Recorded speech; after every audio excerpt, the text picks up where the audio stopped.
Assalamualaikum warahmatullahi wabarakatuh.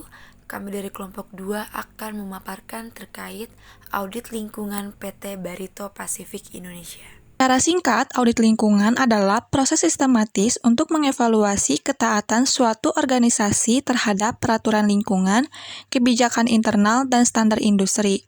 Tujuan dari penyelenggaraan audit lingkungan yang pertama memastikan kepatuhan terhadap peraturan dan undang-undang lingkungan, yang kedua mengidentifikasi dan mengelola risiko lingkungan, yang ketiga meningkatkan kinerja lingkungan dan efisiensi operasional. Manfaat penyelenggaraan audit lingkungan, yang pertama meningkatkan kepatuhan dan mengurangi resiko hukum, yang kedua mengidentifikasi peluang untuk penghematan biaya melalui efisiensi sumber daya, yang ketiga meningkatkan reputasi perusahaan dan kepercayaan pemangku kepentingan, yang keempat meminimalkan dampak lingkungan negatif, yang kelima audit lingkungan membantu organisasi untuk tetap bertanggung jawab secara ekologis dan dapat memberikan kontribusi positif terhadap keberlanjutan lingkungan. Barito Pasifik Tbk merupakan perusahaan yang berbasis di Indonesia yang bergerak di berbagai sektor, termasuk petrokimia, energi, dan sumber daya alam.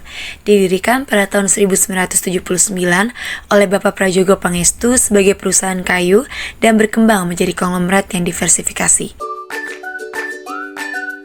Laporan ini merinci temuan dan kesimpulan audit lingkungan di lokasi PT Barito Pasifik Timber Tbk yang terletak di Kota Banjarmasin, Kalimantan Selatan, Indonesia. Saat ini, aktivitas-aktivitas yang dijumpai di lapangan meliputi yang pertama, penerimaan kayu gelondongan lewat sungai, yang kedua, pabrik yang memproduksi kayu lapis, blockboard, dan overlay, yang ketiga, penggergajian yang memproduksi kayu gergajian dan papan hias tembok, yang keempat, lahan produksi partikel board yang memproduksi partikel board dan partikel board berlapis. Lalu yang kelima, pabrik lem yang memproduksi lem untuk keperluan pabrik dan untuk ekspor ke daerah di Indonesia. Lalu yang terakhir, berbagai aktivitas pendukung seperti fasilitas bengkel, workshop, dan akomodasi kantor. Untuk tim audit ini dilaksanakan pada tanggal 15 dan 25 September tahun 2000 oleh Mr. Garrett Ward, spesialis audit lingkungan dari SKPFP, sedangkan staf dari PT Barito Pasifik Timber Tbk yang terlibat dalam audit teknis ini adalah yang pertama Salmon Liliana sebagai Wakil Direktur Operasional, lalu yang kedua Nandi Tanoto sebagai Kepala Saksi Departemen Sistem Manajemen, lalu yang ketiga Hamidan Nuryansyah Kepala Seksi Lingkungan, lalu yang keempat ada Betel Yeli sebagai anggota staf Departemen Kontrol Dokumen, dan yang terakhir Halilur Rahman sebagai anggota staf Departemen Kontrol Dokumen. Tujuan dari audit ini adalah untuk melakukan audit lingkungan teknis dari berbagai aktivitas yang sedang berlangsung di PT Barito Pasifik Timber Tbk.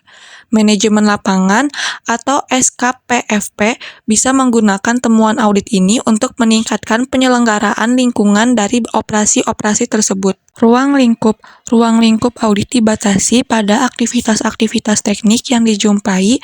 Yang pertama lockpond, yang kedua pabrik kayu lapis, yang ketiga penggergajian, yang keempat areal produksi partikel board, yang kelima pabrik lem, dan yang terakhir berbagai aktivitas pendukung seperti fasilitas bengkel, generator-generator diesel, lalu ada kettle boiler, tempat pembakaran sampah atau insinerator, dan akomodasi kantor. Kriteria audit dilaksanakan menggunakan praktek pengelolaan terbaik atau best management practice sebagai kriteria audit utama dengan mengacu pada kebijakan lingkungan perusahaan dan tujuan-tujuan ditetapkan di IMS ISO 14001. Ringkasan proses audit. Proses audit terdiri dari langkah-langkah berikut ini. Yang pertama, kunjungan ke lapangan. Yang kedua, wawancara dengan staf utama lapangan. Yang ketiga, penyelesaian daftar isian audit. Dan yang keempat, tinjauan dokumen. PT Barito Pasifik Timber Tbk telah memperoleh akreditasi ISO 14001, Standar Internasional untuk Sistem Manajemen Lingkungan IMS. BVQI melaksanakan audit eksternal IMS selama bulan Agustus tahun 2000, dan selama itu ada beberapa poin persoalan yang terdapat perhatian, yaitu yang pertama, kontrol debu yang tidak layak, lalu yang kedua, total padatan suspensi atau TSS IMS di log pond masih terlalu tinggi. Rencana-rencana kerja untuk mengurangi polusi log pond perlu diperbaiki.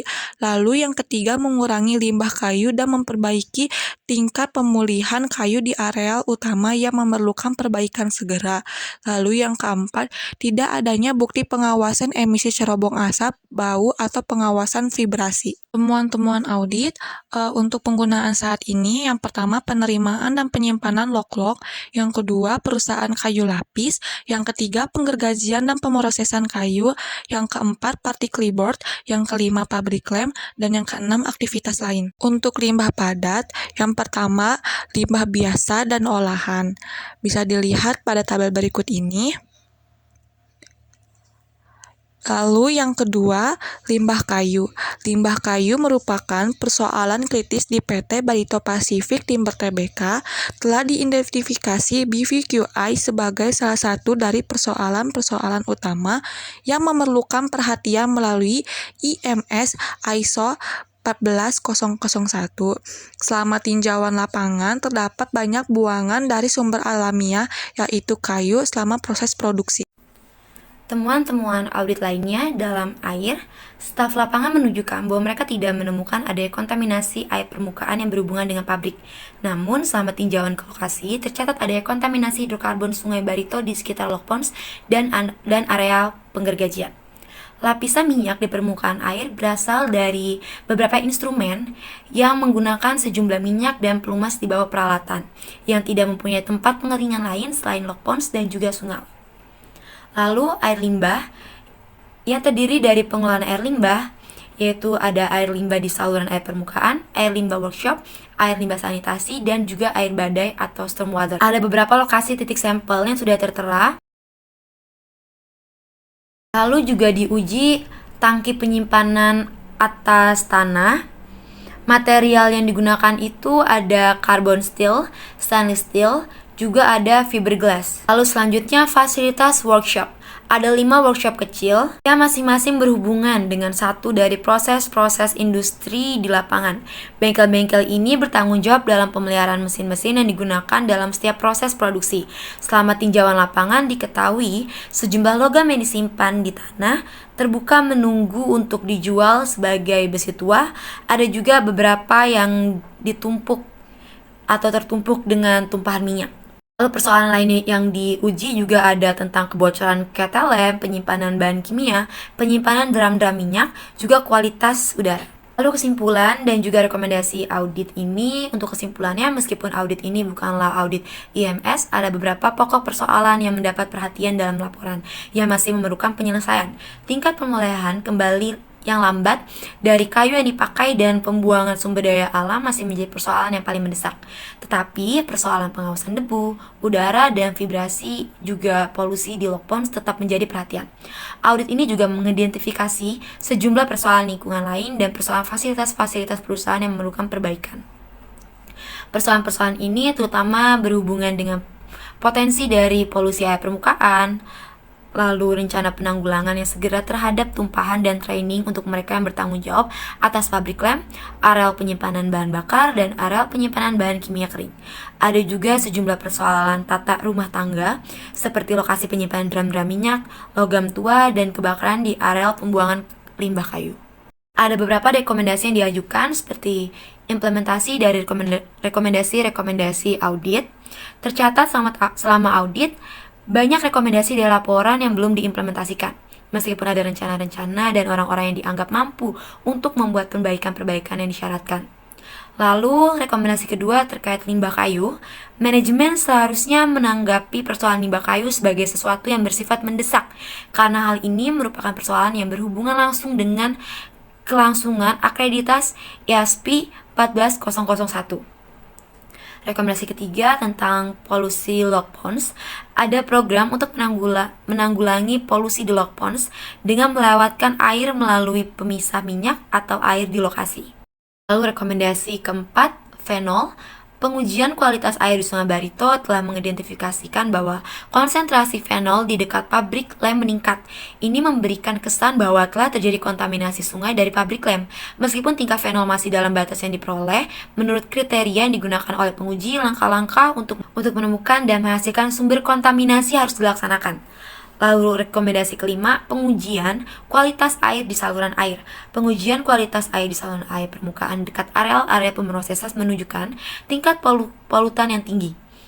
Sehingga alternatif air limbah dari parit-parit penampungan ini harus menjadi bagian dari sistem drainase yang tertutup dan dialihkan ke pusat pengolahan limbah cair di lapangan untuk berlaku. Lalu rekomendasi keenam, pemeliharaan saluran air permukaan. Diketahui memiliki kotoran dan lapisan minyak yang beberapa tempat. Jika terdapat polusi di saluran-saluran ini, air limbah harus dipindah dan diolah di pusat pengolahan air limbah. Lalu rekomendasi ketujuh, rencana penanggulangan tumpahan minyak tangki-tangki harus diformulasikan untuk tangki-tangki penyimpanan atas tanah dan didistribusikan kepada staf yang terlibat dalam penanganan isu-isu tangki. Harus diberikan pelatihan dalam menggunakan peralatan penanggulangan tumpahan. Lalu rekomendasi ke-8 tentang penyimpanan di fasilitas workshop. Penyimpanan besi tua dan suku cadang di bengkel harus diperbaiki untuk menjamin bahwa barang-barang tersebut tidak diletakkan langsung di atas tanah terbuka. Hal ini untuk mencegah kerusakan pada suku cadang dan untuk menghindari potensi kontaminasi pada lahan sekitar dan air permukaan. Lalu yang ke-9, kebocoran pada KTLM. Kebocoran di KTLM harus diperbaiki secepat mungkin, baik dipandang dari segi kualitas udara lingkungan dan dari segi kesehatan dan keselamatan kerja. Lalu rekomendasi ke-10, rencana penanggulangan tumpahan untuk bahan kimia kering harus diformulasikan untuk areal-areal penyimpanan bahan kimia kering dan harus didistribusikan kepada anggota staf yang bersangkutan. Lalu rekomendasi 11, penyimpanan drum. Lokasi penyimpanan semua drum yang berisi hidrokarbon dan bahan kimia harus ditinjau dan langkah-langkah untuk menjamin bahwa lokasi-lokasi penyimpanan tidak menimbulkan risiko bahaya lingkungan harus segera dilaksanakan. Lalu rekomendasi 12 tentang debu. Ini dan selama audit BVQI direkomendasikan agar pengawasan debu dilaksanakan dengan mengimplementasikan prosedur-prosedur pengurangan emisi debu di udara. Rekomendasi 13 terkait pengawasan kualitas udara. Pengawasan kualitas udara harus dilaksanakan dan dihasilkan ditinjak lanjuti seperti yang ditentukan dengan mengurangi jumlah bahan kimia yang dilepaskan ke atmosfer, terutama formalin. Lalu yang ke-14, bau dan vibrasi. Persiapan yang mantap dengan dua organisasi yang dianggap potensial sebagai pengawas bau dan vibrasi harus dibuat agar pengawasan bisa dilaksanakan sesegera mungkin. Lalu rekomendasi ke-15 terkait pengawasan cerobong asap. Hasil dari pengawasan cerobong asap yang dilaksanakan pada bulan Oktober harus diperoleh dan ditindaklanjuti sebagaimana yang diharuskan. Lalu ada rekomendasi 16 terkait kebakaran di areal penampungan. Juga ada rekomendasi 17 laporan foto dan juga rekomendasi 18 terkait penggunaan keahlian IMS.